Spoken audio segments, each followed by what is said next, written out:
You're listening to the ESO Network, your station for all things geek.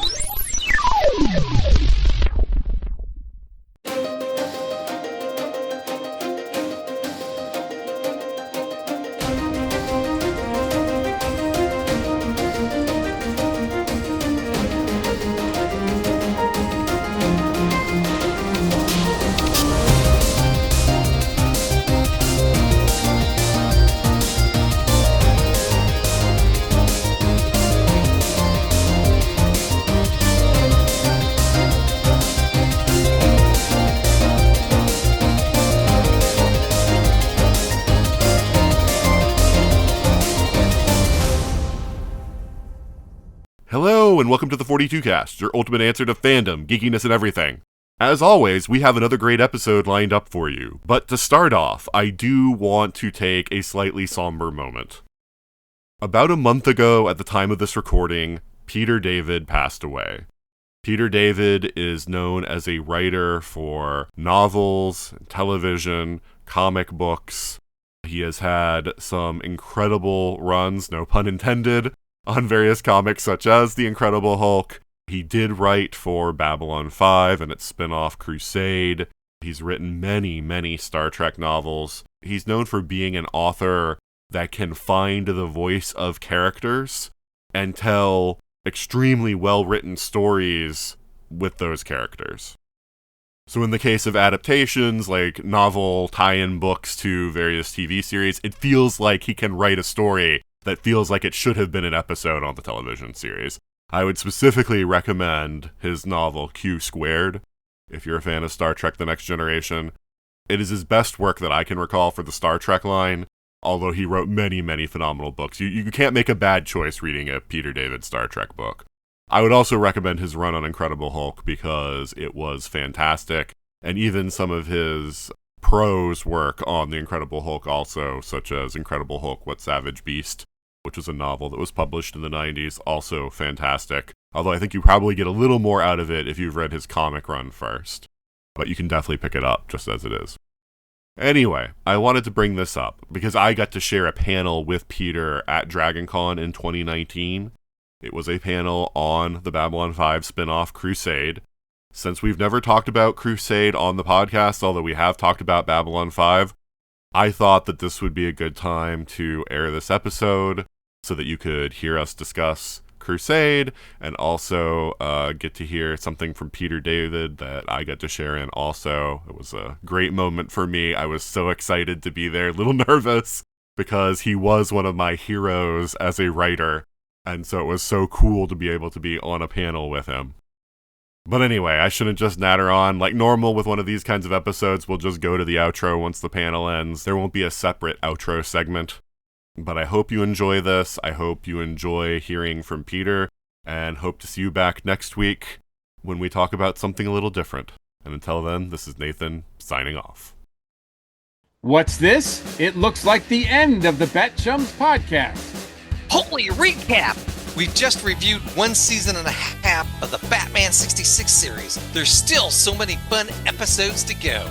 But wait, it looks like there's one thing that can save us. Magic Batman. Catch Drew, Mike, and Magic Batman on YouTube, the ESO Network, or wherever fine podcasts are found. Bat Chums are ready to move out. Don't worry, the worst is yet to come.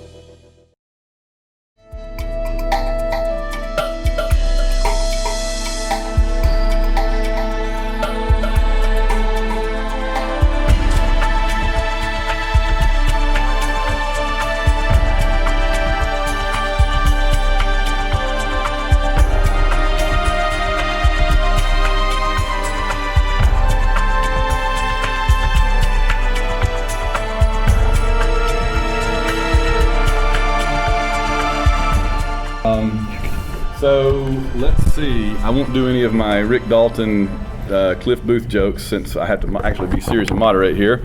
But I do have to. All right, this is the Crusade panel from Babylon 5 universe. I'm so excited. I've waited 20 years to talk about Crusade. Waited so long. I actually had a Galen costume in 2001, I think we said. Yeah, the hottest thing I've ever worn. Oh my God, that thing was hot. black in the middle of the summer in Dragoncon. Oh, geez. And anyway, I have to remind everybody to make sure when this panel is over, or you can just go ahead and give us 5 stars now because you know it's going to be good. But rate this panel on the app because that goes a long way and it helps this track. It helps this panel. It helps us. It helps everything. Helps you. I don't know. It may help the needy. I don't know. But give it 5 stars. And if you don't like this panel, give it 5 sarcastic stars to teach us right. Okay. And an angel gets the swings. That's right. Everything. It's incredible. I know that Peter is over in Artist Alley, right? You got a place over there right this year? It's Fireflies broken out in the middle of Crusade. Yeah, I know. I'm at table 6. Yes, I'm at table 108. 108. It's great. You walk in, I'm immediately on the left. I'm across from the men's room, which when you're a 62-year-old Jewish guy, that's great. 108 is great. 633, it's something cool too that doesn't rhyme with 3, but 633 is my table. That's where I have all my stuff, although I won't be there the rest of the day because Dragoncon is busy. And we got to introduce ourselves, but first, who do you serve and whom do you trust? We'll find out tonight. Let us introduce ourselves, starting with our biggest celebrity here. Does anyone here not know who I am? Who is that man? My name is Peter David. I'm a New York Times best-selling author. I wrote an episode of Crusade. I also wrote 2 episodes of Babylon 5 and an assortment of Babylon 5 novels. And you're awesome. And those are great. I'm Van Allen Plexico. I'm author of 18 novels of superheroes and science fiction and other things that are at my table. I'm the host of the White Rocket podcast, where we talk about things like this all the time. And I was the organizer and host of the Babylon 5 LARP for 2 or 3. Dawn and I were trying to figure that out. 2 or 3 years back around 1999, 2000, 2001. And so I've been doing Babylon 5 stuff here as long as John has, I guess, and which is forever. And I just love it. And I love Crusade, and I want to talk about it. Okay, my name is John Hudgens. I'm a filmmaker and animator. I'm mostly known for the work I've done on Star Wars and Babylon 5. I did the official Babylon 5 music videos with Joe Straczynski back in the show. I did the piece that he used to sell the show to TNT with, which in 1998 was a good thing.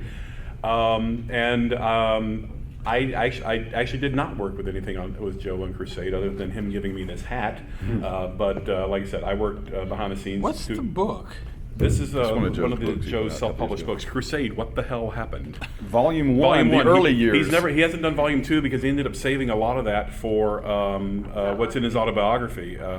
But yeah, that's basically me. I worked with Joe doing publicity materials for Babylon 5 back in the day, and that ended up leading to me working on various Star Wars projects. I make documentaries these days. You can look me up at zteamproductions.com. Both my documentaries are on Amazon Prime. You can stream them for free, or you can buy the DVDs, which will get me a little bit more money. Thank you very much. I'm Nathan Laws. I'm the host of the 42 Cast, which is your ultimate answer to fandom geekiness and everything. We just talk about anything geeky in all media, and the reason I'm on this podcast is because I fell in love with Babylon 5 from the first moment that I saw it. It instantly replaced everything but Doctor Who as far as my estimation of television, and I loved Crusade and wish that it had continued. There you go. And we've got a lot to cover for only a 13-episode show, plus various unproduced scripts and other oddities. Well, it's also a murder mystery in some way. Because, no, seriously. I mean, Crusade was murdered before it ever got on the air. I mean, it was network interference that killed the show. It was the uniforms. That's one. Yeah, that I haven't. That's a symptom. Yeah, we'll get to that. One of the things that I have to note is that people think, it could have survived if the ratings had been better. No. No, I mean, Crusade was canceled before it ever got on the air. Exactly. Wow. It was aborted, literally. It never got a chance. Now, the short version is, TNT, rescued Babylon 5. They commissioned the 5th season, but, Joe had always said all along, the show is a 5-year series. It ends at 5 years. So they asked him for a sequel. What can you do for a sequel to Babylon 5? But he mentioned, there's some stories in here where he mentions right at the front was like they commissioned a sequel to Babylon 5, but they didn't want any Babylon 5 in it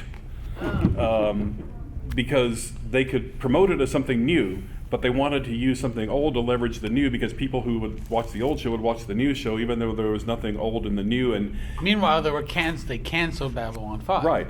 Well, they didn't cancel it because Joe was going to end it at 5. Yeah, he wasn't going to do more than But- 5. No, they. I was just reading the introduction, and he basically said that they had said season 4 Oh, was right, going to yeah. be the end. Oh, right. Right. Season 4, yeah. And yet, season 4 was the end, but they said we want a sequel to Babylon 5 because there's a market for it. And Joe said, if there's a market for it, why don't we just do a 5th season of Babylon 5? Okay, but it's essentially TNT eventually they greenlit a 5th season, which was great, and then they commissioned a new series. Now, if you commission a show from the creator of Babylon 5 that is a sequel to Babylon 5, he's going to deliver you a show which is like Babylon 5. Shocking. TNT basically wanted Baywatch meets TNA and wrestlers in space. And after they got a couple of episodes back, they weren't getting that, and they started sending Joe notes and notes notes. And we know how that goes.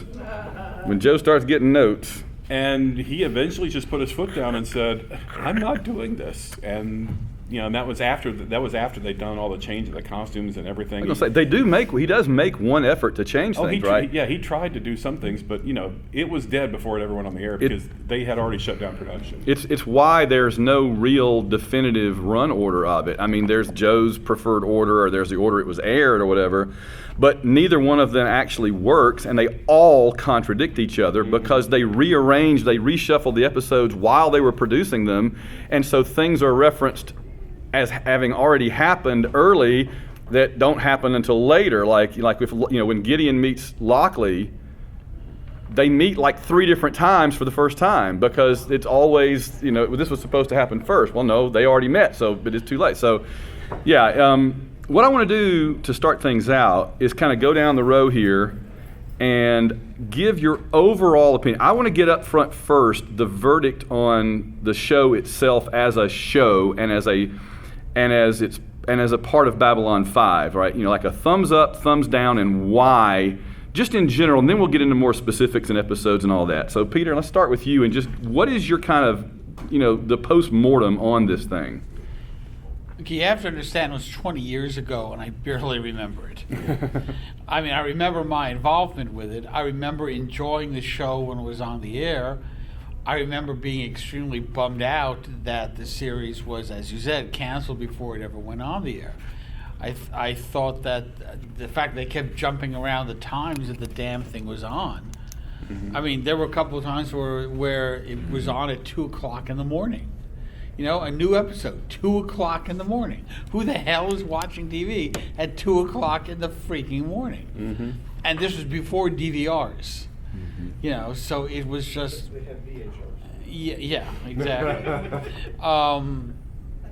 VCRs. Video home recorders. Oh, video. I've never heard that.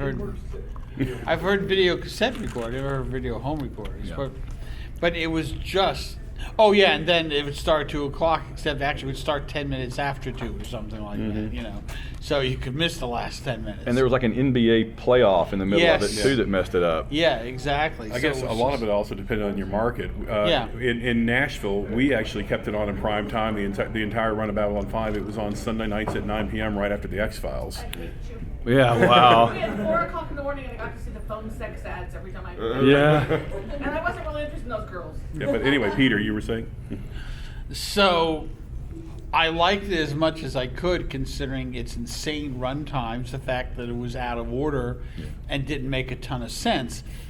Fortunately enough, Joe sent me scripts of it, so I was actually able to read the scripts ahead of time in the correct order, so I actually knew what was going to be happening. But, and I thought it was very well acted, very well directed. But it just it never got any promotion. The times are all over the place. I mean, they just made no effort whatsoever to try and get anyone to watch this show. Which ended up not mattering anyway because they canceled it before it even aired anyway. Exactly. I Well, mean, that's at least why if they made no effort. At least if the ratings had been really, really good, they might have said, let's reconsider. No, I think TNT had already. They were burning it off because they had a legal commitment to run it off. That's why it was advertised. It was advertised as a 13-episode limited series. That's about Renegade Rangers, and I'm like, I don't think I ever saw a single Renegade Ranger in the whole show. What the heck was that? I recall. No. That actually comes from one of his original pitches for the show was to be about the Rangers, and TNT said, "Well, the Rangers are tied in with Babylon 5. We don't want something tied in with Babylon 5 in your Babylon 5 spinoff." Yeah. So all right. Yeah, that makes a whole. So positive thoughts, just unfortunate, or what? Kind of final verdict. Oh, I thought it was a great series that got completely screwed over by TNT. Yeah. I mean, I would really have loved. I mean, Joe told me he had an overall plan that he was actually going to resolve the main storyline by the end of the first season. He had other ideas that he wanted to send it off in, which never came to fruition. And I talked to him in Charlotte a few years ago, and I asked him, "Are you ever going to do a comic or books? You're going to get Peter to do it because that would be who I would want somebody to do something that at least finishes this story." And he said, "No." He said that was done for television, and it's done, and it's over, and I'm never gonna finish it. Well, part of that also is like Warner Brothers owns Babylon 5 and everything lock, stock, and barrel, and they show no interest in doing anything with it. They don't want to license it for merchandise or nothing. They, because hell, I've been pushing Funko to license Babylon 5 forever. Oh, God, yes. And they keep saying Warner tells us that the license is not available. Oh, my God. I was wondering why there's no pops for Babylon 5. I mean, a little Kashi would They're be for great. everything, yeah. Oh, yeah, no, I'd love a Kashi Oh, pop. good. Gosh. The people in charge of Big Finish would be interested in Babylon 5 audio dramas if Warner. So what is Warner's But problem? in that case, I'm of two minds of that. Some of those are great, but Babylon 5 is one of those things that I want Joe's story. I don't want someone else. I mean, other than Peter. I mean, but yeah. Well, right. Yeah, No, there's certain people that are involved in it that have the Babylon 5 is same a voice. very structured story. It's like Lord of the Rings. I mean, it's like the restrictions they've got with this new Lord of the Rings series. They cannot violate the canon of Tolkien's. I mean, they can do stuff inspired by it, but if it contradicts anything in Tolkien's canon, the estate can nix it. I would want Joe's control over anything that Big Finish would do, just because he knows his story, he knows the front end and back end of it and where it goes in both directions, and so it would be cool, especially since, it would be a cool way to do it, but I'm of two minds of that, Well, my verdict, I guess, and we're doing a little overview, is that I think what I liked about it so much, it combined several different ideas from several different types of shows I liked and stories, so that you had a kind of a Star Trek vibe you didn't have in Babylon 5, where it's a ship with a captain and a crew off in unexplored places, so that's kind of that Star Trek vibe to it. But you had Galen. Karen told me not to talk too much about Galen. You had that guy in black with the hood and the staff, the Technomage, right, Galen, who... You couldn't talk about it. Okay, just don't overdo it. It's All right. not, the whole half of this. Half of this? All right. Don't fanboy on Galen. Okay. Yeah, exactly. Equalizer Jr. in space. Yeah, I mean, he was such a great character because he was basically Merlin in space. He even had the cadence of Nigel, what's his name, from Excalibur and everything. Nicole Williamson, yeah. And so you had that kind of odd element you wouldn't get in other shows. And then you had the Babylon 5 element to it, that it's taking place in a universe we already know, with bad guys like the Earth government to a degree that we already knew.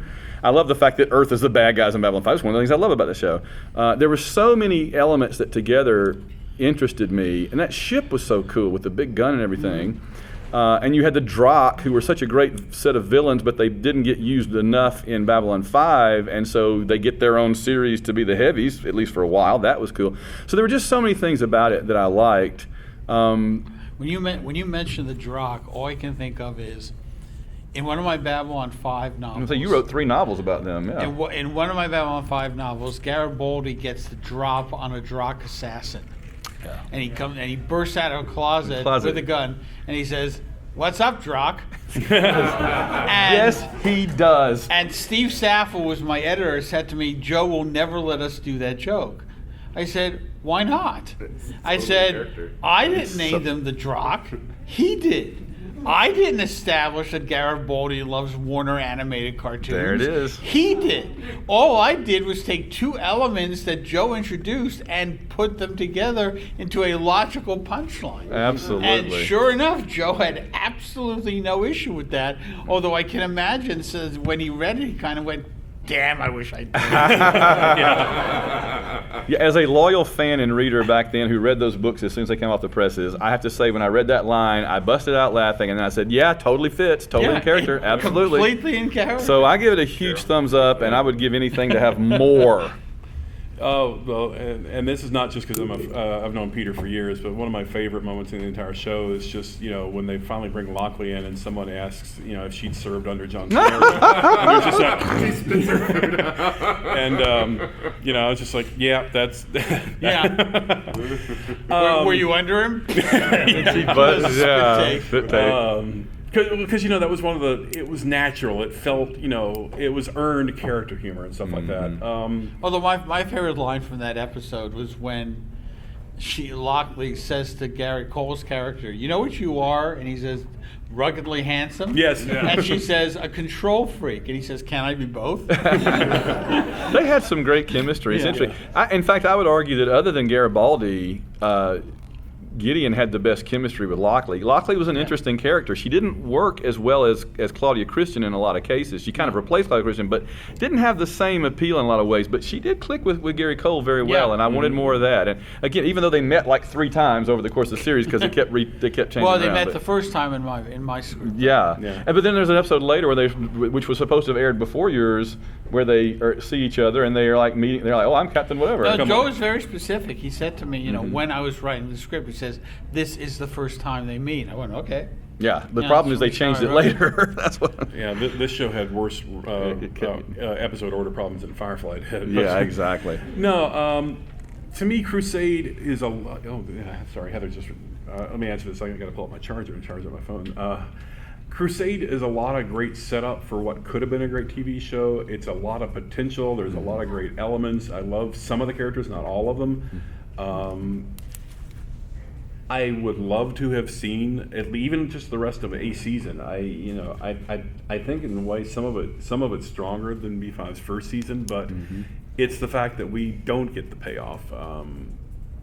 There's a lot of stuff set up to pay off, and you just don't get a feel of there wasn't enough to get a feel of where it was going yet. You didn't have a strong episode in there like was Coming of Shadows that early in the first season, or at least and A Sky Full of Stars was, where you get the flashback of the line and you know that there's something bigger going on here. Other than the Drock Plague, I never really got that feeling with Crusade, and as an editor, I don't know if it was because the changes behind the scenes and either going in a different direction from Chris Franke, but I despise the opening of the show. Evan Chin. No, not just Evan Chin. It's just the way it's built. The whole who do you serve, who do you trust thing. It stops. It stops the show cold. I mean that's just me. It felt to me like Joe was kind of obsessed with X-Files, both in that opening and with that one episode we'll talk about later. And I was going to, before I get to you, Nathan, the thing that you said, that John, that just rang a bell there was, imagine how people felt that weren't Babylon 5 fans or that didn't know what we know about the show getting aborted before it even was half the season was done, or just over half the season. They watch this thing being told it's a limited series, and then they don't get any kind of an ending at all. So not only were they disappointed in it to begin with, they get to that point and think, well, this really sucked. What kind of ending was that? The big finish was Dr. Franklin shows up. Wow. So cool if you're a Babylon 5 fan, but it doesn't resolve anything. All right, Nathan, your verdict. Yeah, so thinking back to when I watched it the first time, I remember thinking that it was stronger than Babylon 5's first season. I instantly liked a lot of the characters. I mean, there were no characters that I didn't like, and I feel like Galen and I feel like Max Eilerson were two very interesting characters right off the gate. Max is not a kind of character you usually get in a show like this. Because he was very much a just me first kind of guy. But you could see all the different potentials that you could take that character and, what could be done with him. And I think if the show had continued, he would have been like, if anyone's familiar with like the Buffy Angel stuff, like the Wesley of the series, where like by season 3, season 4, Max might have been like everybody's favorite because I see a lot of potential for character growth there. But yeah, I mean, watching it now though, the thing that strikes me, because I hadn't seen this when I watched Crusade the first time, it strikes me as Yamato, and like a live action. Yeah. Well, hell, the wave Yamato. motion gun is Right, Excalibur. exactly. Yes, exactly. Like I'm watching it. It's even the plot idea of Yamato is that the Earth is filled with radiation, and they've got to go and find like the cure for humanity that's all going to die off. And so I'm watching it, and I was like, oh wow, that's really cool. There's like a whole nother level to this that I hadn't thought about. But yeah, I think it was a good first season. I think that that Joe had learned a lot from that, from doing Babylon 5, and I really wish the show had continued because it is very unsatisfying just watching those 13, just because there's so much more that could be done. One of the remarkable things about it too that I noticed rewatching it a couple of weeks ago was how few episodes some of the main stars are in. Mm-hmm. I mean, just about every episode has Gideon. But other than not the last few though, he's gone like the last 3. And a lot of that was budget. I mean,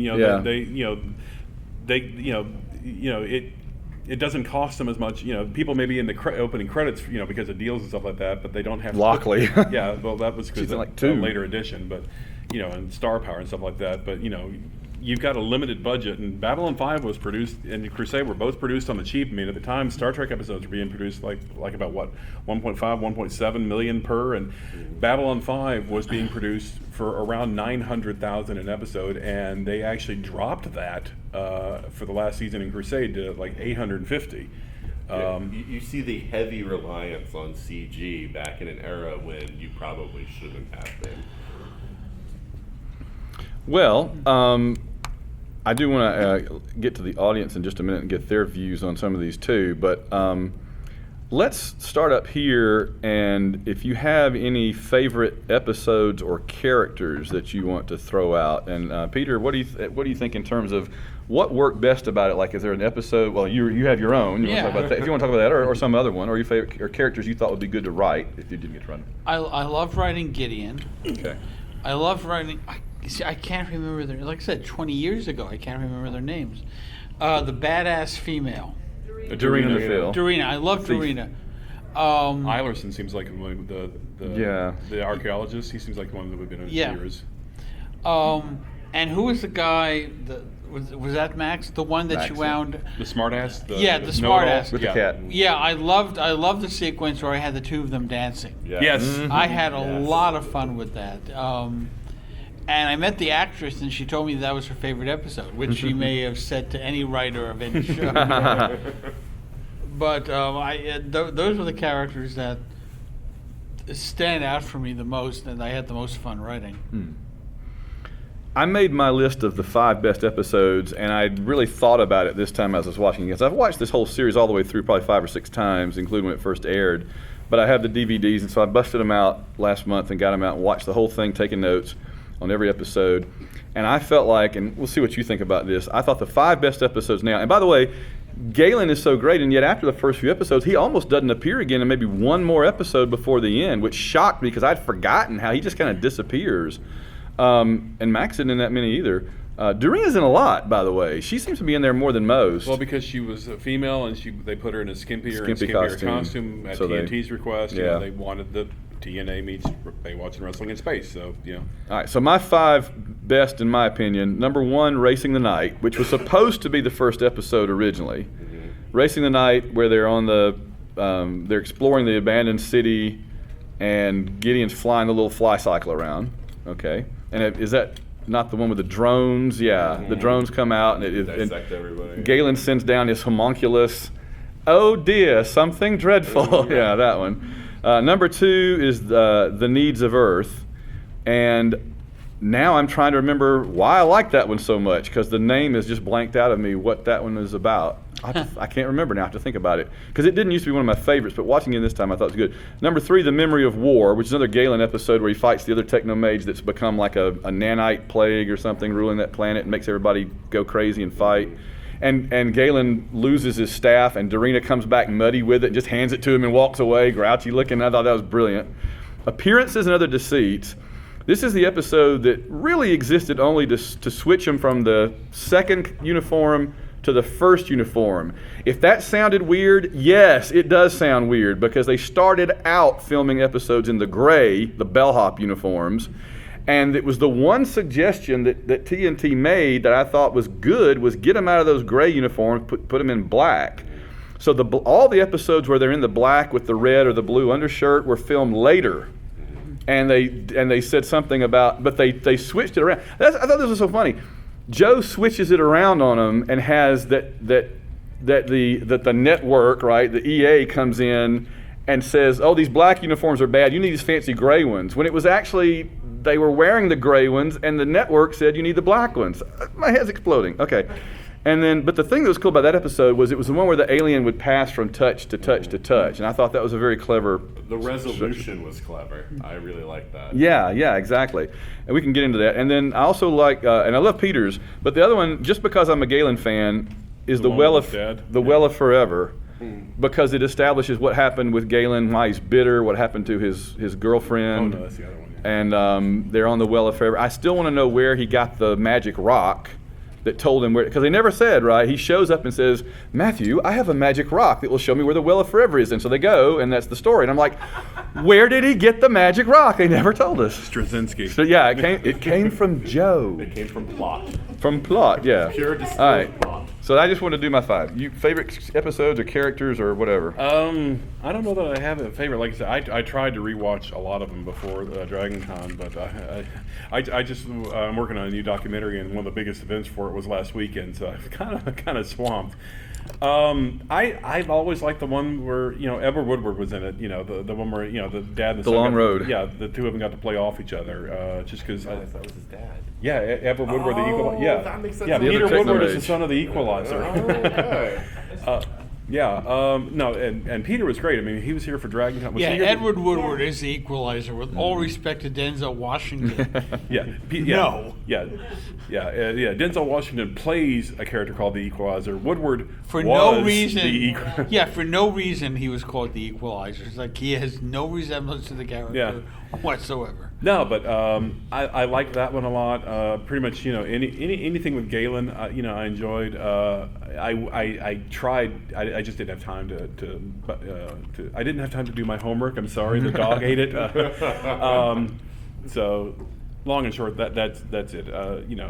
Anything with Galen, but I don't have any specific favorites. I do really still enjoy Peter's, just because the character. I mean, it had humor. It wasn't dry exposition. I mean, as much as I like what's his name, the one who went on to Lost, Daniel Day Kim. I never felt. I felt all his Psychor stuff, all the telepath stuff was just so. It felt so shoehorned in there, and it's like I am giving exposition, and it just never felt natural like yours did, Peter. Matheson's job was By to the go. way, for those who don't know offhand which one I wrote, it was called Ruling from the Tomb. Yeah. It was about the guy who was convinced that Joan of Arc was talking to him. Oh. Yeah, the conference and on people Mars. were going, okay, see, they didn't know. The conference the on terrorists Mars. on What was really interesting about that was when I was conceiving the script, I happened to be in a bookstore, and by the register, they were selling a book that was all but quotations from Joan of Arc. Oh, cool. So I bought that, and every single thing that Joan of Arc says in my script are things Joan of Arc actually said. How about Yeah, that? Max It's says all that at the actual end. quotes. Research. That's Yeah. cool. Yeah. Max says that at the end, that he looks in the diary of the guy, and he's like, everything that he wrote was actually something that Joan of Arc said. Yeah. That's cool. With characters, the thing that strikes me is I'm a big fan of tabletop gaming, and this feels like I'm watching a tabletop game playing out, because you've got the characters, you've got the wacky antics, and I think there's good balance amongst the characters, which is what you want in a good tabletop game, and I think that they all bring something to the table. So I'm not sure, like I said, I gravitate towards Galen and Max for different reasons, and I really enjoy them.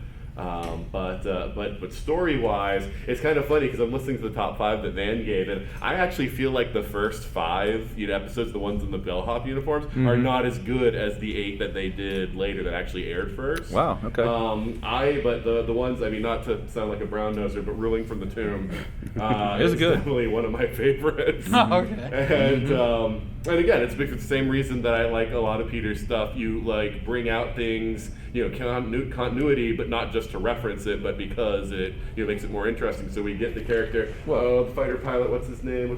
Trace. Trace, the pilot. We get Trace, and we get a lot of backstory for Trace, but then we get this whole dynamic that never even been hinted of between Trace and Max, both trying to win Darina, and Darina just wants no part of it. She's just I can look at I'm gonna be Darina's escort. I'm gonna be Darina's escort, and she's like, please, I've been to places worse than this. I don't need an escort. So I love all of that kind of stuff, and I also really liked the rules of the game.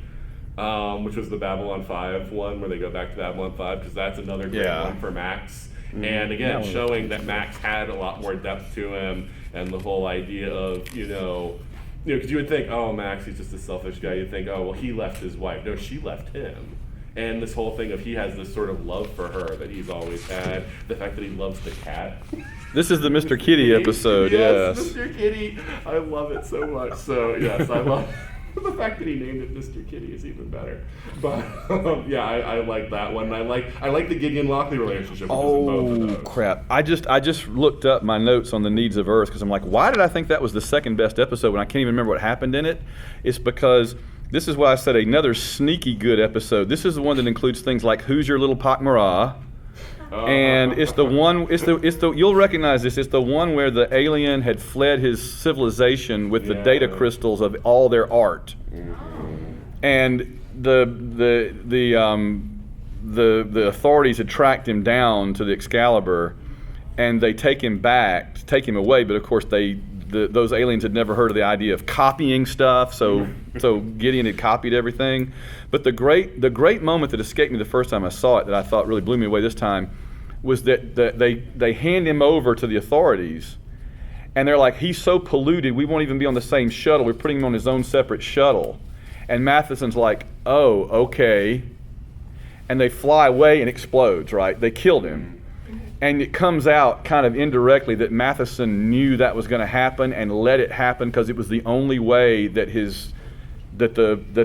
all of his civilization, really, but that the civilization would have been saved. In other words, if they'd revealed that they knew it was going to happen, then they'd have come back and it would have been a whole thing. So it was just really neat that Matheson's put in that moral quandary of, do I save this one being or do I save his civilization's entire arts and everything? And I thought that was really good. Well, I'm blanking on the name, but Daniel Day Kim's character, he's Matheson. the one. Oh, is he? One moment. That's all he does, right? A lot of the time he's on the bridge going, one moment, Captain. Yeah, I'm sorry. He's always on the phone. Yep. Yeah. Yeah, exactly. He is kind of, but with the whole telepath thing going on too, which I thought was actually kind of interesting because we needed some connection. I've always pointed out, Babylon 5, other than the shadows, the real conflict was with Psychor. Mm-hmm. Now you think, well, President Clark was a puppet of Psychor, which we learn increasingly over the course of Babylon 5. And so we see the end of President Clark, right? But we never see the end of Psychor. It happens off screen between the 5th season of Babylon 5 and Crusade. And so the one thing Matheson gives us with his telepath connection is at least a little information of what happened, that it lost a civil war within itself. And he doesn't have to be in Psychor. He can be an officer now and all that. I thought he was the new regs are so totally screwed up that I still think it's an untenable system, because it's like, okay, you have these people coming to read the people to make sure they haven't broken the regs, but then who watches the people exactly. who have been, it's going to be the same problem as Psychor. Which Gideon points out, right? Gideon plays that guy for that exact reason. Yeah. So I thought Matheson was a great character, and I wanted to see more of him. So, okay. Why don't we go out to the audience now and see if you have any questions, or if you want to say favorite episodes, favorite characters, something that you really want to throw out that we need to talk about. Yes. Okay. Well, my favorite character was Max. I totally love the fact that this guy who's recently single has smuggled his porn collection onto the ship. His Pak Mara porn collection. Ew. Lovely is my Pak Mara. Yeah, and who totally grounded that. I mean, it made it realistic, because that was one of the things that the Star Trek and other things have, is a lot of times you don't really feel like they're real people in a real society. So He's a stressed workaholic. yeah, and so I really liked that. It gave also Loxley an opportunity I think it was Loxley, to make a comment about that, how unrealistic it was. But the thing I didn't like totally was this whole Psychor thing, because everybody was expecting the next thing to come out of Stravinsky was the The telepath war, yeah. telepath war. It didn't happen. Nope. We felt cheated. We said, and then that was a problem. At least everybody in my family thought it was a problem. But we didn't. Well, go ahead. To my understanding, I mean, I could be wrong on this, but at the time, Joe was saving the telepath war for a potential feature film. Feature film, which is like the one thing he has the rights to, right? Yeah. But he never did. Yeah, no. No, In the novels, though, the Keys novels basically carry that. They don't cover the actual war. They go all around it. Yeah. The first two are ancient history, and the third one is like the final fate of Bester. They're really much more about Walter Koenig's character than they are about the conflict. If I can detour for a second, though, I think my entire favorite scene in any of the books is the final scene after Bester's funeral that no one attended, and the cop that had been tracking down Bester forever, and he after Bester died and was buried in a grave that nobody came to services, and in the rain he waits around and he sees this one lone figure. It's Michael Garibaldi coming in the rain to Bester's funeral, and he leans down to the grave, and he can't hear what Garibaldi's saying, he can't see what he's doing, but Garibaldi does something at the grave of Alfred Bester and gets up and walks away, and the inspector comes up after Garibaldi leaves, and he goes to the grave, and there's a wooden stake in the ground. And I love that. That's great. Yeah, that was Greg Keyes that wrote the Psychor trilogy. Those are really good. All three of those. Peter wrote the Centauri trilogy. I did. And Greg Keyes wrote the Telepath trilogy, and Gene Cavalos wrote the Technomage trilogy. Technomage trilogy, by the way, that one frustrated me so much because it's got a lot of Galen in it. If you don't know, you can get those books. It's got a lot of Galen in it. It's got a lot of Elric in it from the Geometry of Shadows. But it never gave me all the answers I wanted. It gives you a lot of backstory and stuff. It involves the Vorlons and the Shadows and everything. It's really good books, but I guess with those kind of books, it was interesting because with yours, you were able to basically tell the whole story to a conclusion as if it was like a made-for-TV movie finishing out the series. The other two, they kind of were able to play in the sandbox a little bit, but didn't really get to do the meat of the story. Could you tell us a little bit about doing those three books and what kind of leeway you had and everything? I had a tremendous amount of leeway. I mean, Joe gave me fundamental outlines of what the book should be, which I adhered to. But I brought a lot of my own stuff in. I brought in Timov, Londo's wife. I didn't create her, but Peter. Yeah, Jane Carr was Timov. She was wonderful. Mm-hmm. Peter, it has been pointed out to me that Timov is vomit spelled backwards. Were you aware of this? Yeah, I was aware of that. Peter's like, no, I had no idea. Yeah, I knew that. But Joe gave me a tremendous amount of latitude. I mean, Joe has basically said that I am a Centauri. Yeah. He said that Peter David is a Centauri. I mean, I think he likes the way that I imitate Londo, but he feels, for whatever reason, that I have a real affinity for Londo in particular and the Centauri in general, which is why I was his choice to write the books. That particular series of books, and I just had so much fun doing those characters, doing those books. The thing that sucked was that the publisher wound up losing the rights to Babylon 5 when they were publishing the last book in my trilogy. So they put out a minimal amount of copies. They did. That was very hard to find. That is very hard to find. For a while, it was like $200 on eBay or something. Generally around 70. Oh wow! But even so, Still. $70 for a standard size paperback. I mean, But there aren't a lot of them out there. I'm not selling mine. I didn't realize mine was that rare. No kidding, yeah. Yeah, no, they are, and also the Science Fiction Book Club did an edition of all 3 books and collected as one. But I just had a lot of fun writing those characters, and Joe was generous enough to give me my head so that, I came up with additional stuff that went into the books, and I already told you the What's Up Drock line, but there was lots of stuff that I came up with that Joe did not have any problem with me putting in there, as long as I told the story to the conclusion that he came up with. And I knew that I was treading on very sacred B5 ground when I was writing this, because I was covering some really major aspects. It's interesting because in some cases the showrunner or something would give you that ending information, but in this case everybody had that information because it kept being foreshadowed in the series. Yes. So you were having to write into a line that led to something that we already knew was going to happen. Exactly. That's interesting. And yet I had to have it be surprising. Yeah, yeah. I mean, which is the real challenge, that you're writing something that everybody knows how it ends. So it's one of the classic lines of writing is that it's not, it's about the journey, not about the destination. So I had to make the journey as interesting as possible because you all knew what the destination was going to be. That's really interesting. Questions? Yes, ma'am, back here. Okay, let's talk Apocalypse Box. Oh, the Apocalypse Box. Thank you. I love me some little strange Jack Kirby cosmic energy box. Well, it lies. I guess from like Midwinter and the books and stuff like that, was the Apocalypse Box more on technology? Oh. That's a Joe question, and Joe's not Yeah. here. I mean, but they never. It's obviously ancient, and so I think it's probably something of the first ones. And it's obviously one of the. It's another piece of setup for something to come that we will never know. I mean, Well, it makes sense after the Techno-based trilogy because it says do not trust who? Galen. And if it was more on technology, they talk about the tech for all the Techno-bases being Shadow, yes. So That's a good point. That's a good point.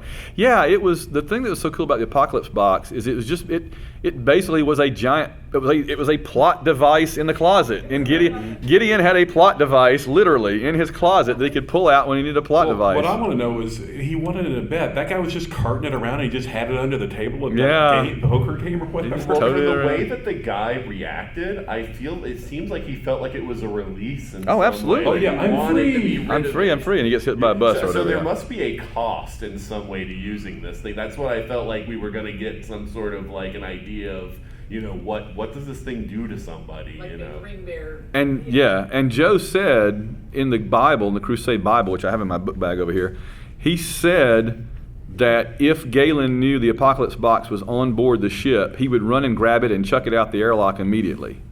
So the Technomages definitely, as you say, do not like it and didn't want it around. And Galen, there was one point where I think it was one of those. It was Racing the Night or the War, Memory of War, where Galen, at the very end of the episode, Galen says, "So none of this was in your memory banks or in your computers or anything. How did you know about this planet, Matthew?" And he's like, "Oh, I don't know. I just heard about it." And he goes back to the closet, and there he's like, "You lied to me." No. So yeah, it was always kind of giving him, but it lies. I like that. That's a great idea. It's such a Jack Kirby, kind of a little tchotchke type thing, That's true. Well, the thing is, it must tell the truth most of the time. Otherwise, you wouldn't believe it. You would never believe it. Just throws a lie in there. Yeah, Your throws a guard is curveball. lowered. Yeah. Did you ever have any impressions of that thing? You didn't have to even use it, did you? I never used it. Yeah. Never Did you want to, or did you even know about it at the time when you were writing it, or? I don't remember it at all. Okay. Yeah. She's at the Apocalypse Box. I'm going, was that in for other people? What? It was like a little lunchbox looking thing that glowed, and it told Gideon stuff he should do or not do or planets to go to, but he wanted Which episode was it? It was like the last one. I thought it was 2 or just in the 3. last It one. was only in 2 or 3, but Yeah. it would whisper stuff to him, and it would lie occasionally. And he won it in a bar bet or something. Bar bet, yeah. It can only be passed on that way. Yes, Don. Speaking of Shadow Tech, it wasn't actually aired, but at one point when I was on I know where you're going. JMS released some scripts. Yes. This very, give me goosebumps, very cool scene where it turned out EarthGov was basically plugging human pilots into Oh, yes. shadow technology to make those human ship analogs, and it sounded like it was going to be very cool. End of the line. The season finale for season 1, end of the line, Galen and Gideon infiltrate an Earth base out in the middle of nowhere where there shouldn't be any Earth base, and they're told, get out of here, you're welcome, and Gideon's like, well, I'm coming back. So Galen sneaks Gideon in, and Gideon, they see humans walking around covered in shadow tech. And Gideon's like, oh, I'm telling somebody that we can't let this stand. And so they go back to like Mars, right, or something, to another one of the conferences like you wrote. And they're going in there to reveal that Earth has been doing this shadow crap, which shouldn't be a surprise because Clark was doing that. Right. But they go in there to reveal it, and somebody shoots Gideon. A sniper shoots him, and we don't know at the end of season 1 if he's going to live or not. He could be dead. He could be alive. There was some hint that maybe Galen would save him using technomage technology. Maybe Gideon himself becomes a technomage. There was always this hint that Durina was going to become a technomage, or at least study with him. She wanted to be his apprentice. And there was supposed to be this thing that she got a magic sword from somewhere, which kind of fit in the Excalibur motif, So Durina would have had a sword and been training. So everybody's starting to turn into a technomage by season 2, which is maybe a little overdoing it, but My assumption was always that the Crusade of the title is the Crusade to purge shadow tech. yeah, much more than the Drak Plague. The Drak Plague is one type of shadow tech, Right. but Earth is dabbling in a lot of shadow tech. So yeah, there are a handful of episodes, and I made a note of the name of them. There's To the Ends of the Earth is the one where they track down the ship that destroyed Gideon's previous ship. Remember, the reason that Gideon knew Galen was that Gideon was outside the Cerberus, one of the big Omega destroyers, when a shadow tech ship came in and blew it up. And he was the only survivor, and he was floating alone, and Galen found him. And that's how they got together. And then they track it down, and that's how they find the Earth base, more or less. There's War Story, The Walls of Hell, and Untitled Durina Trilogy Part 3, which would have been 119, 120, 121, and then 122 was End of the Line, where Gideon literally gets shot and possibly killed. So that's what we know was going to happen in season 1. There was also a Bester episode that was where they go and visit him, and there's another episode, which I think was called Value Judgments, and there was another episode that Peter Woodward wrote called something like Big Bugs Have Little Bugs or something like that. Does that ring a bell? Great Big Bugs Have Lesser Bugs, something like that. That Peter Woodward wrote it and then stuck it away in a drawer and found it like 2 years ago, and it ended up in the second volume of this, I believe. Well, he's never put out a No, there's a second volume and there's some more scripts in it. It's out. No, there's other voices, but I don't think they never did a volume 2 of this. Okay. There's another book that has more Crusade stuff in it. Yeah, and that's the other voices. It just came out about 6 months ago, and it's in there. Yeah. Okay. Yeah, I get their emails. So, any other episodes, characters, questions, anything you want to crusade about for our remaining 10 minutes? Well, one thing I'll pitch, and not from this, but one of the reasons Joe mentions in his new autobiography they never really did the second follow-up to this one is a lot of it he didn't really learn until recently. Crusade not only was murdered by TNT, it was actively murdered by TNT, because a lot of the notes and stuff they were doing, they were actively trying to get out of the contract. They didn't like the way the series is going, but they were locked into producing the episodes, so they were pushing him as hard as they could to basically make it look like he was the one being unreasonable. And he's found out a lot of this recently by people who worked for TNT who came to him later. And his autobiography is a really fantastic book. If you've not picked it up, I would really recommend it. But there's a lot of the stories that he told in these things that he saved for that eventually. But TNT was actively pushing him as hard as they could to force him to force them into a place where they could back out of the contract legally. It was just a mess. I have a couple of hot takes I want to get out there. All right. Number one is I'll do the negative one first and then the positive one. The Long Road, the episode with Peter's father. The good thing about that episode had Peter's father. Everything else about that episode I thought was terrible. I thought it was slow, boring, and predictable. Basically, every episode to me where they go down to some planet and deal with like colonists and farmers and stuff, it turns into Stargate SG-1, and I'm just like, it turns into a bad version of Stargate SG-1. Okay. Well, but see, for me being a tabletop gamer, that's one of the episodes that I like because it's just like when the players go to the town, it's like roll your bluff, and it's like Gideon's trying to pass himself off, and I'm just another one of the guys, and Galen's got the big guns. But 5 minutes of that is okay. An hour. Sometimes I wonder if some of those things are like problems of the budget, because and this applies to Babylon 5 too. They did not always get the best supporting actors that they could have. That's true. Especially in like that episode, all the colonists were just awful. They were boring, yeah. Okay, my other hot take is that, and this is a positive one, but I think it's positive because people usually have a negative attitude. I think Warzone is actually not a bad episode. Warzone is the one that basically JMS was forced to write and produce halfway through filming the series to be the new pilot. Oh, okay.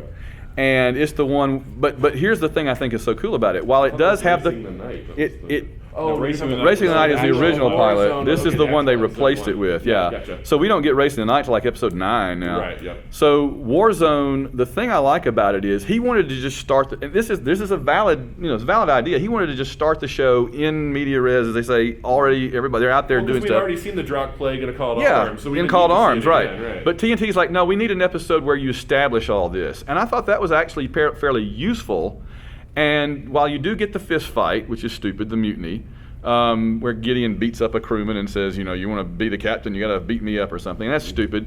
Right. But the rest of that episode, though, I thought was really good because it's like the most Drock we get in the entire series. They barely come back again the entire series, at least of what we've got. So if you want to see the Excalibur fighting the Drock, just give me one episode with a space battle, right? If you want to see the Excalibur fighting the Drock, if you want to see the Drock commanders and the Drock foot soldiers and all that, this is pretty much the only episode that you actually, I was surprised. I went back and reevaluated Warzone after finishing all 13, saying, well, dang, that was the only one we got where we got the Drock. So I think it's another sneaky good one that has a bad reputation because of why it exists, but I think JMS did a better job with it than he's given credit for with what he had to work with. I don't know. I mean, in my rewatch, I was watching that one and starting to reconsider why, if I wanted to watch all of them. I really did not like that one. It's interesting, isn't it? Yeah, I mean, on my take on it was, when you establish the Drock is just one level below the Shadows, I wanted them to put in a better performance, and they're like owned by like 3 or 4 people, like come in with guns blazing, and it's just like, oh, Drock defeated. I felt like they should be a bigger threat. Well, but you know what though? In Legend of the Rangers, we get the Hand, which is supposed to be even bigger than the Shadows. And I'm like, give me a break. Nobody's bigger than the Shadows. I'm out. Check out. Right. So I thought they were about right. Yes, sir. Quick question. I want to know your thoughts on all of your thoughts on the ship itself. Because I felt like the ship was different. And it was more like a sub in space. Yeah. What we're used to, spaceships in space. They deliberately tried to make the interiors different, and then when they actually did get more money from TNT midway through to try to make the show better, which was before they said screw it. And so, but here's the thing I thought was weird about that: TNT gave them more money and they changed the way the bridge looked. They made it different colors or something. Mm-hmm. But the other thing they spent a lot of the money on was a basketball court. Right. No, that was all CG. I mean, the basketball court's CG. But it was just an odd, if you're wanting to make the inside of the ship look better, that seemed like an odd choice to me. I understand what he was saying is they're out there for, long periods of time in space. They added a cafeteria. There were they added some weird stuff that is like, okay, maybe, but what did y'all, Peter, thoughts about the Excalibur ship, the design and everything? I thought it was fine. I mean, there are so many different styles of ships in the real world. Mm-hmm. I don't understand why you can't have different styles of ships when you're out in space. Mm-hmm. They don't all have to look the same. I mean, the Enterprise, the original Enterprise, lay the groundwork for it, but then you had ships like the Nostromo from Alien that was more like it was supposed to be down, it was supposed to be the opposite of the Enterprise. Mm-hmm. The Enterprise was incredibly spiffy and clean, and the Nostromo looked like people lived there. Mm-hmm. and I have to admit I kind of like the realistic version. I like submarine sets. I love Hunt for Red October. I love the sets there. Ice Station Zebra, man, one of my favorites. Anything that looks like Hunt for Red October, I'm fine with. Yeah, which they did a lot of, with Crusade, because I loved how they had, multiple, you could have depth in the set. The set actually had layers in different rooms. You do walk and talks. And the Excalibur is supposed to be it was a combination of Minbari and human tech, and Vorlon, and a little bit of Vorlon, but where the big gun came from. Part of me wonders, just how realistic or reasonable some of the design things is, and I still think the whole, we're powered down because we shot our wad, kind of thing was kind of wait annoying. for a minute. That's also from the storm. There's a question over here, man. I kind of have a couple comments and a question. So y'all were talking before about how with the dissolution of Cyborg, that the telepaths had been able to join the military. I don't know if I agree with what y'all said that seemed exactly the same. It seemed it wasn't the best, but I also thought it was almost like at least an evolution in some form. I agree. No, I'm saying that it was going to. Because they never gave us a good explanation for what the new regs actually are or how they work. The idea, though, that there would be telepaths who could abuse their power is still there, and the system didn't seem like... It seemed like the same kind of corruption. Yeah, you're replacing one problem with another, right, exactly. and I thought that was a very human thing that I would totally see a bureaucracy saying, this system didn't work, fine, we'll put a different one and it still doesn't work. So you had another... Yeah, and my other question was that I didn't realize that JMS still owned the rights for the telepath. No, he owns the feature film rights to Babylon 5. He can produce a feature film. He cannot produce anything else. He held on to that, right? Yeah, he wanted it. Rights negotiate. It's weird. And he would probably still need Warner Brothers' help to do it. I mean, he was looking. And it almost happened. I mean, they're almost it. They were like within 2-3 months of going into production, like 5-6 years ago. But I hate to say it, but B5 is pretty much over. I mean, there may be a reboot at some point, but I don't want to see something if Joe doesn't do it. I don't want to see it without Rick. I don't want to see it without Andreas. No. Sorry. You can't do it without him, to me. So it's a different thing almost. Yeah. Yes, right over here. Yeah, you said you were talking about, we did not talk about visitors from down the street. Oh yeah, JMS, it seemed to me, was very obsessed with X-Files for a hot minute there, and so not only was there a lot of that flavor with the Technomages and the opening of the show, but he did that episode Visitors from Down the Street, which actually I think was filmed about halfway through. It's only I think it's like 108 or 109 or something, and or even earlier than that. And if you guys want to talk about, it's the one where they actually visit a planet where the X-Files is the planet. The whole planet is the two characters that come on board the Excalibur take a rocket up to the Excalibur to prove that aliens exist, that they're out there, And it's basically Mulder and Scully. The aliens have tentacles, but they look exactly like David Duchovny. Well, they're wearing black and white suits. And suits, and it's very noir, and they have flashlights and everything, yeah. And then there's at the very end, just to slap us in the face one good time, the alien that comes from the government to get him back, he starts smoking a cigarette and he goes, "The truth is out of fashion." I'm like, come on, man. Literal stick. Yeah, right over the head. But so, I like Gideon's resolution to that one. Is I'm just gonna flood them with the Galactic Encyclopedia, so that no one's gonna blame Earth for this. They're like, but Captain, you can't do that. He's like, screw it, and that's Gideon, right? He does what he wants. So let's see, we got time for maybe one more. Think fast. Yes. I really thought it should have been darker than it was. They're trying to save their entire planet. Yeah. They should have been willing to do anything it took. I mean, I do realize that earlier on, some of the things that they did that were good paid dividends later on, but it just seems to me that things were so dire, people were dying by the day, that they should have been a lot more willing to cross those ethical lines then they were willing to. That was the one thing that I felt like they dropped the ball on, because they kept saying like everybody on Earth is going to be dead in 5 years, but they always made it seem like everybody's going to be fine until 5 years, and then they're all going to drop dead. Yeah. And it should have been like certain people, right? Certain people would be dropping all along, you know. And they did say that in one episode finally, but they did. Yes. They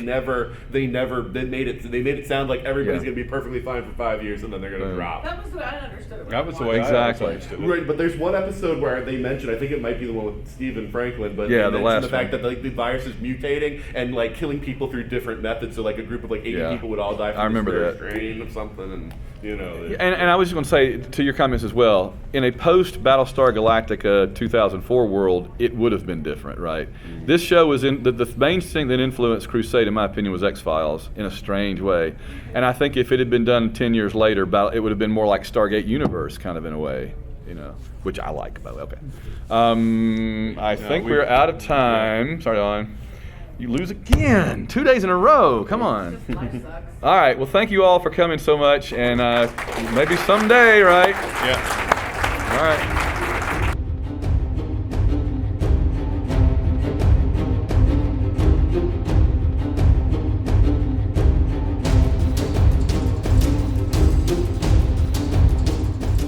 You have been listening to the 42 Cast, copyright 2025. Got a question for the ultimate answer? Contact us at everything@42cast.com. Theme music is Sharper Swords by Brandon Ellis. Check out more of his work at www.cityfires.com. The 42 Cast is a proud member of the ESO Network.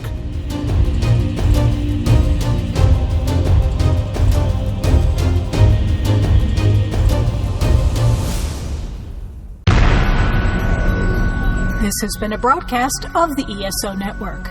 Be part of the crew and help support our shows by donating to our ESO Patreon or by shopping at the TeePublic store, which can all be found at www.esonetwork.com. The ESO Network, your station for all things geek.